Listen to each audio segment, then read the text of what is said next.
ইদানিং আরেকটা বিষয় যেটা এটা অন্য একটা বিষয়, সেটা হলো অমরপুরের বৈশাখী মেলা যে প্রত্যেক বছরে অনুষ্ঠিত হয়। সেখানে বৈশাখী মেলা দেখতে গিয়ে আমাদের ট্রাইবাল কমিউনিটির রিয়াং সম্প্রদায়ের দুইজন একদম স্বাবলম্বী বলা যায়, তারা মেলা দেখতে গিয়েছিল।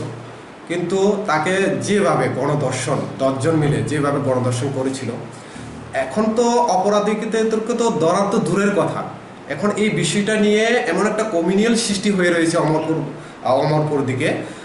জমাতিয়া এবং রিয়াং এই দুইটা কমিউনিটির ভিতরে এখন একটা সাম্প্রদায়িক উস্কানিমূলক বাতাবরণ চলছে। জমাতিয়া এবং রিয়াংয়ের সম্প্রদায়ের মধ্যে এই দর্শন কাণ্ডকে কেন্দ্র করে এখন চলছে, কিন্তু এটা নিয়ে প্রশাসন নীরব। এটা যদি আমাদের দুইটা, যেহেতু আমরা ছাত্র সংগঠন, ওই দুজনে যেহেতু ছাত্রী, আমাদের দুইটা সংগঠনের পক্ষ থেকে এটার আমরা গুড় বিরোধিতা জানাচ্ছি যে প্রশাসন কোথায় যারা তোমার রেপিস্টদেরকে ধরবে, এইরকম না ধরে, যারা দর্শক তাদেরকে না ধরে, এখন এখানে দেখা যাচ্ছে রিয়াং এবং জমাতিয়ার ভিতরে যে সাম্প্রদায়িক সৃষ্টি হচ্ছে, একটা ভেদাভেদ সৃষ্টি হয়ে যাচ্ছে, এটাকে না থামিয়ে সেটা এখন প্রশাসন টোটালিভাবে নীরব। প্রতিনিয়ত এটা র্যাপ হচ্ছে।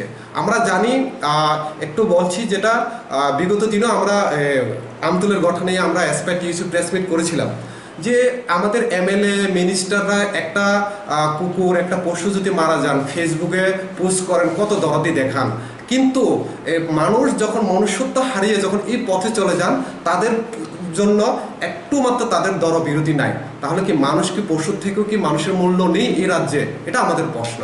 কারণ আজকে যদি এটা হিন্দু হতো, এটা যদি আজকে মুসলিম হতো, আর যদি এখানে যদি বাঙালি ট্রাইবাল হতো, এখানে একটা রাজনৈতিক ফায়দা লুটার জন্য চেষ্টা করতো।